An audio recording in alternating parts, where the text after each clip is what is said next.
안녕하세요. 51살 주부입니다. 저는 22살이 되자마자 남편과 결혼을 했어요. 그때는 제 인생이 이만큼이나 비참해질 거라고는 상상도 못했네요. 지금은 지나간 일이지만 사연을 듣다 보니 문득 생각이 나서 이렇게 사연을 보내게 됐습니다. 저와 남편은 초등학생 때 만나게 됐어요. 고3 막바지쯤에 친구들이랑 여행을 갔다가 그곳에서 남편을 만났습니다.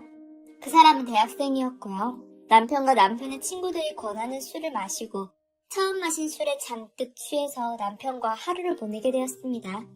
그래서 저는 20살이 되고 결혼을 하게 됐습니다. 결혼할 때까지 정말 많은 우여곡절이 있었어요. 결혼하기 싫다고 도망다니는 그 사람의 바지가랑이를 붙잡고 늘어져서 겨우겨우 해낸 결혼이었죠. 결혼 후에도 크게 다르진 않았습니다. 사랑으로 했던 결혼은 아니었기 때문에 그 사람의 사랑을 기대하진 않았습니다. 그래도 막상 사람 취급도 못 받고 당하면서 살다 보니 마음이 휘폐해지더군요. 결혼하고 22살이 되고 나서는 대학교에 가고 싶었습니다. 남편한테 학교에 가고 싶다고 얘기했는데도 CR도 안 먹혔죠. 남편이 가장이 됐음에도 불구하고 학교에 다니는 걸 포기하지 않았고 생활비를 벌기 위해 어쩔 수 없이 저는 아르바이트를 했습니다. 많이 벌진 못했지만 그럭저럭 먹고 살 수 있는 정도로 벌었어요. 대부분 공과금과 남편이 학교 다니면서 쓸 돈 정도였습니다. 저 혼자 버는 게 너무 힘들어서 남편이 학교가 끝나면 아르바이트를 해서 살림의 보탬이 됐으면 하는 마음에 조심스럽게 물어보니 남편은 공부해야 하는데 그런 걸 어떻게 하냐면서 나 몰라라 하고 친구들이랑 놀러만 다니더군요. 그 와중에 공부를 잘하는 것도 아니었고요. 이혼이라도 하고 싶은 마음이 굴뚝 같았지만 친정 엄마가 저를 뜯어 말렸거든요.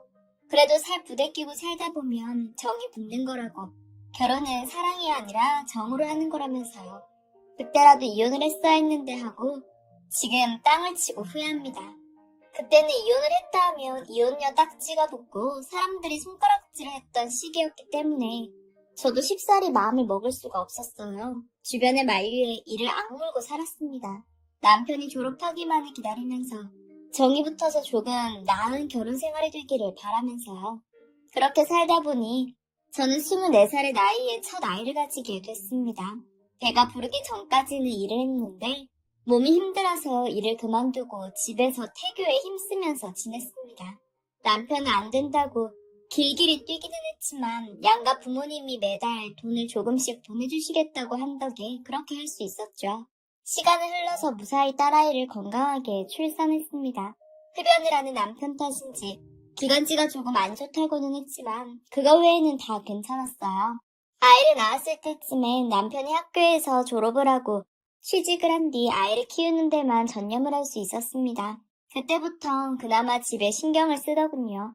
그래도 자기 애라는 자각은 있었나 봐요. 딸 하나는 예뻐라 하더라고요. 그렇게 살다 보니 10년이라는 시간이 지났습니다. 아이가 10살이 되던 해에 남편은 대출을 조금 받고 시댁에서 보내줘서 가게를 하나 차렸죠.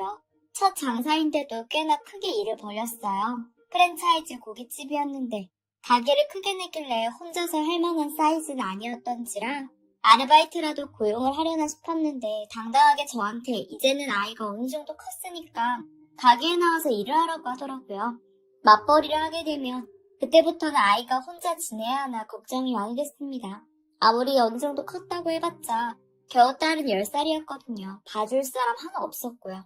그래서 그 문제로 남편이랑 싸우고 있는데 딸이 달려와서 저를 말리면서 자기 혼자 집 볼 수 있으니까 걱정하지 말라고 괜찮다고 얘기해주더라고요. 그래서 걱정은 됐지만 개업 후 저는 가게에 나가서 남편이랑 일을 하게 됐습니다. 주방 일은 남편이 하기로 하고 서빙이나 손님 받는 거나 테이블 정리나 설거지 같은 건 제가 하기로 했어요. 그래도 아르바이트 할 때 서빙은 많이 해본 덕분에 어렵지 않게 할 수 있었습니다. 남의 가게가 아니라 우리 가게라고 생각하니 몸은 힘들어도 재미있게 했어요. 벌어들이는 돈도 꽤나 쏠쏠했고요. 남편이 직장 생활을 할 때보다 더 벌었습니다. 그렇게 한 2년 정도 꾸준히 장사를 하다 보니 단골 손님도 생기고 손님도 꾸준히 와서 안정적인 생활을 할 수 있었어요.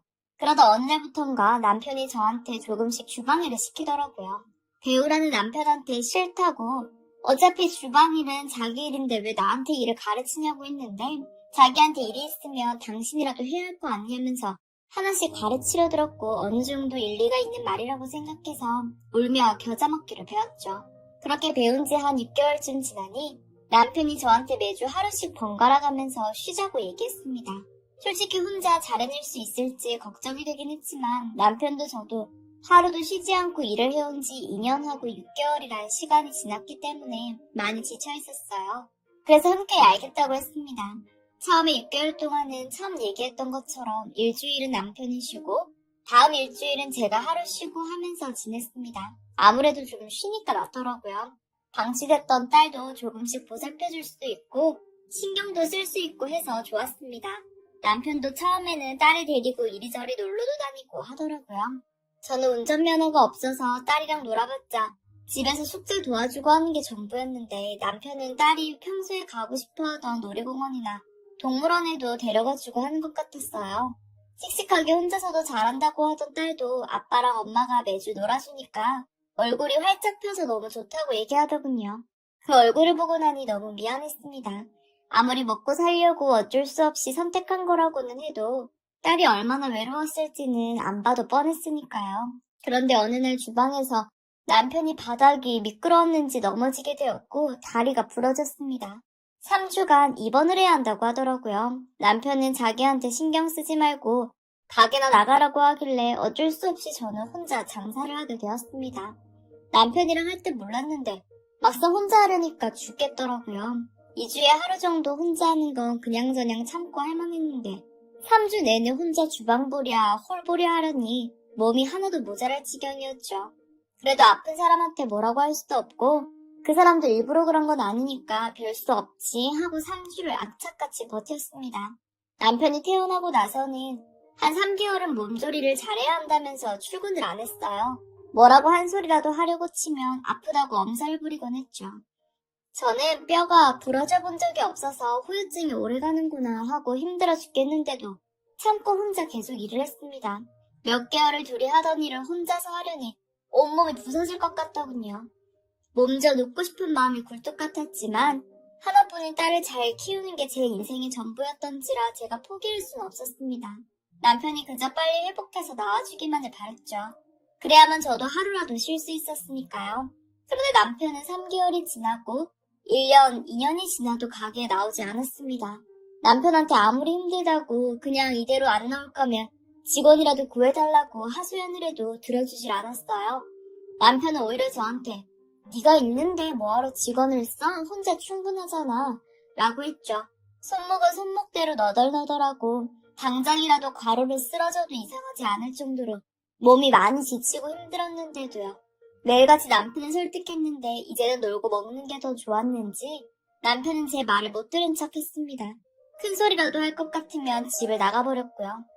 집에서 놀고 쉴 거면 집안일이라도 좀 하고 지냈으면 좋겠는데 남편은 허구한 날 나가서 돈만 쓰고 다녔습니다. 하루 종일 가게에서 몸이 부서져라 일을 하고 나면 집에 돌아와 산처럼 쌓여있는 설거지나 빨래를 하는 것도 모두 제 몫이었죠. 그쯤 되니 제가 마치 노예가 된 것 같은 기분이 들더라고요. 그나마 딸이 엄마 많이 힘들지 하면서 손이며 다리며 팔이며 주물러줘서 견뎌낼 수 있었습니다. 어차피 사랑으로 한 결혼도 아니었잖아 라고 생각하면서요. 그렇게 일을 악물고 악착같이 살다 보니 10년이라는 시간이 지나가 버렸네요. 남편은 그 긴 시간 동안에 가게도 한번 오지 않고 그저 제가 벌어다주는 돈을 쓰기만 한다고 바빴습니다. 나중에는 딸도 돌보지 않고 나 몰라라 하고 밖으로만 싸돌아다니고 외박을 하는 날도 하루 이틀이 아니었죠. 그런 와중에도 딸은 어느새 22살이 됐습니다. 성인이 된 후로는 대학교가 끝나면 가게에 와서 홀을 봐주고 일을 많이 도와줬어요. 일하느라 그동안 딸한테 참 많이 신경을 못 써줬는데도 이렇게 착하고 이쁘게 살아준 게 너무 고마웠죠. 그러다 어느 주말에 딸이 저한테 같이 백화점에 가자고 얘기하더군요. 그래서 어차피 나는 일하느라 예쁘게 입고 나갈 일도 없는데 거기 왜 나가냐고 했더니 딸이 자기도 이제 돈도 벌고 하니까 엄마 옷 한 벌 사주고 싶어서 그렇다며 엄마 옷이 너무 낡았다면서 내일은 가게 문 꼭 닫고 가자고 조르더라고요. 하도 조르는 바람에 어쩔 수 없이 알겠다고 하고 가게 문을 닫고 딸이랑 백화점에 가게 됐어요. 남편도 한 번을 데려다가 준 적이 없는 백화점을 딸이 데려와 주니 그렇게 행복할 수가 없었죠. 그 조그맣던 아이가 이렇게 자라서 저한테 옷을 사주겠다는 게 너무 감격스러워서 딸과 돌아다니다 저도 모르게 눈물까지 나더라고요. 딸은 왜 울고 그러냐면서 저를 꼭 안아주고 고생 많았다고 다독여줬어요. 그렇게 마음을 추스르고 이웃저 구경하다 결국 딸이 골라준 옷으로 사고 나서 백화점 안에 있는 커피숍에 앉아서 딸이랑 쉬고 있는데 눈에 익은 사람이 보였습니다. 바로 남편이었죠. 머리부터 발끝까지 깔끔한 옷을 입고 얼굴이 활짝 피어서는 어떤 젊은 아가씨랑 돌아다니며 쇼핑을 하고 있더라고요. 저한테는 생전을 웃어 보이질 않던 그 사람이 세상에서 제일 행복한 사람처럼 입이 찢어져 웃고 있었습니다. 그 모습을 보고 얼어붙어서 멍하니 쳐다보고 있으니 딸이 무슨 일이냐면서 제가 보고 있는 곳을 보고 침착하게 핸드폰을 꺼내서 사진을 여러 장 찍더라고요. 그러더니 제게 하는 말이 엄마 사실은 오늘 이 얘기해주려고 나오자고 한 거야 라고 했습니다. 그 말에 놀라서 그게 무슨 소리냐고 물었더니 사실 아빠가 다른 여자가 있다는 걸 알게 된 게 최근이 아니라고 했습니다. 자기가 아는 것만 5년 정도 된다면서요. 차마 엄마가 충격받을 게 무서워서 그동안 얘기 못했다고 미안하다고 했죠. 처음 알게 된 건 친구네 집에 놀러 갔다가 집에 돌아오는 길에 아빠를 봤다고 했습니다.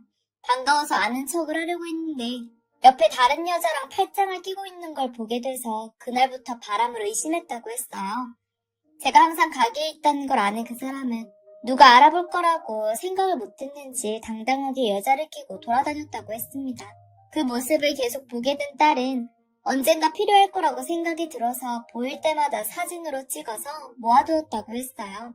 저한테 딸은 그동안 찍어온 사진이나 동영상들을 하나하나 보여주고 제 손을 꼭 붙잡고 얘기했습니다. 이혼하라고, 엄마 인생 살라고요. 자기가 이리저리 알아봤는데 이 정도면 충분히 이혼도 할 수 있다고 요즘 세상에는 이혼하는 게 흠도 아니라면서 그동안 엄마 힘들게 사는 거 매일 보면서 마음 아팠다면서 아빠랑 갈라서고 이제 편하게 살라고 했어요. 딸의 말을 듣고 나니 마음이 조금 후련해져서 사람들이 쳐다보든 말든 그 자리에서 엉엉 울어버렸습니다. 그날 후로 저는 딸의 도움을 받아 자료를 하나하나 정리하고 이혼을 준비했죠. 그러다 알게 된 사실은 그동안 남편이 돈 관리를 해왔었는데 모아온 게 한 푼도 없었다는 겁니다. 제가 벌어오는 족족 남편이 펑펑 쓰고 있었어요. 아마 그 나이에 젊은 여자를 만나려다 보니 들어가는 돈이 한두 푼이 아니었겠죠. 그 와중에 남편 앞으로 오피스텔 하나가 계약이 되어 있다는 걸 알았습니다. 집에서 가까운 곳이었고 딸이 처음 남편이 나오는 걸 봤다는 곳이었습니다. 딸한테 그 사실을 얘기하니 현장 증거를 잡아서 발뺌도 못하게 만들자면서 제 손을 잡아 끌고 그 오피스텔로 갔어요. 그날은 남편이 외박한 날이었고 이곳에서 두 집 살림을 하고 있는 거라면서 분명히 같이 있을 게 뻔했으니까요. 떨리는 마음을 붙잡고 초인종을 누르니 예쁘고 젊은 여자가 누구세요? 하면서 나오더군요. 너무 놀라서 아무 말도 못하는 저를 옆으로 살짝 밀어낸 딸이 힘으로 문을 활짝 열고 들어갔고 그곳에서 남편이 누구야? 라고 하면서 나오다가 딸이랑 마주쳤습니다. 딸은 잽싸게 핸드폰으로 사진을 찍어냈고 저와 딸을 본 남편의 말에 더듬으면서 지금 하고 있는 생각은 다 오해라고 변명을 했습니다. 그런 남편을 보니 저도 모르게 손이 올라가서 뺨을 세게 후려쳤고 그 자리에서 남편은 무릎을 꿇었어요. 딸은 화가 잔뜩 나서는 차마 아빠를 때리지 못하고 그 여자의 머리를 잡아채서는 이리저리 휘둘러댔습니다. 한참을 그러고 나서 어느 정도 진정이 된 후 무릎을 꿇고 있는 남편에게 언제부터냐고 물었어요. 입에 침도 안 바르고 만난 지 얼마 안 되었다고 하더군요. 그래서 코웃음을 치면서 거짓말할 생각하지 말라고 화를 냈고 그제야 하나하나 술술 불어댔습니다. 사실은 살림을 차린 건 9년 되었고 이 여자는 다리를 다쳐 입원했을 때 자기를 보살펴주던 간호사라고 하더군요. 잘해주던 게 고마워서 한 번 두 번 같이 밥을 먹고 하다 보니 이렇게 되었다며 잘못했다고 싹싹 빌었습니다. 너무 화가 나서 남편에게는 이혼하자고 얘기했고 집에 들어올 생각 말라고 했습니다. 바짓가랑이를 붙잡으면서 잘못했다고 용서해달라고 비는 남편을 걷어차고 딸이랑 집으로 돌아왔어요. 그 후 변호사에게 상담을 받아 남편에게 이혼 소송을 걸었습니다. 변호사의 말로는 남편의 외도에 대한 증거가 너무 확실하고 재산을 탕진하고 가게 운영에 도움이 되지 않는 점 등등을 따졌을 때 웬만한 재산은 다 받아올 수 있을 거라고 했습니다. 집과 가게가 남편 명의로 되어 있었는데 그것마저 받아올 수 있을 거라고 했어요. 차라리 잘 되었다 싶었습니다. 이혼이 끝나고 재산 분할이 되고 나면 그때는 가게를 정리하고 딸이랑 둘이 행복하게 살려고 생각하고 있어요. 이제 가게 일이라면 아주 지긋지긋하고 치가 떨립니다. 남편은 지금도 저한테 잘못했다고 용서해달라면서 집에 찾아오거나 연락을 하곤 하는데 딸이 저한테 절대 받아주지 말라고 하더라고요. 그런 아빠 자기도 필요 없다면서요. 이제 와서 한 얘기지만 그동안 아빠가 너무 미웠다고 엄마가 빨리 이혼하기만 바랬다면서요. 저도 저대로 상처받았지만 딸은 그동안 아빠의 그런 한심한 모습을 보면서 얼마나 괴로워했을지 안 봐도 훤히 보였습니다. 너무 미안하면서도 한편으론 고마웠어요. 딸이 아니라면 이혼할 마음도 못 먹었을 거고 바람 피운다는 사실도 모른 채로 지금까지처럼 돈 벌어다 주는 노예가 돼서 살았을 테니까요. 그 사건 이후로 가게는 문을 열지 않았습니다. 주변 상가분들이랑 단골 손님들이 지나가다 마주치면 무슨 일이 있었느냐고 물었는데 차마 자초지종을 말할 순 없어서 그냥저냥 몸이 안 좋아서 그렇다고 둘러대버렸어요. 그날 이후로는 딸이랑 이리저리 놀러다니고 맛있는 것도 많이 먹고 예쁜 옷도 사면서 지내고 있습니다. 딸이 그만큼 배려해주고 챙겨준 덕분이죠. 딸 덕에 제 평생에 없을 호사를 누리면서 사는 요즘입니다. 언젠가 딸도 좋은 사람이 생기면 결혼해서 나갈 텐데 그날이 오면 펑펑 울어버릴지도 모르겠네요. 제가 남편 복은 없어도 자식 복 하나는 좋은가 봐요. 얼른 이혼이 마무리되었으면 좋겠어요. 언젠가 저한테도 남편 같은 사람이 아니라 정말 여자로서 저를 사랑해주고 아껴주고 제 딸도 친딸처럼 예뻐해줄 그런 멋진 남자가 나타났으면 좋겠습니다. 다른 분들 사연에 비하면 정말 별거 아닌 얘기일지 모르겠지만 저한테는 정말 힘들었던 결혼 생활이었어요. 제 긴 넋두리를 들어주셔서 감사합니다. 여러분은 행복한 결혼 생활 되셨으면 좋겠어요. 모두 건강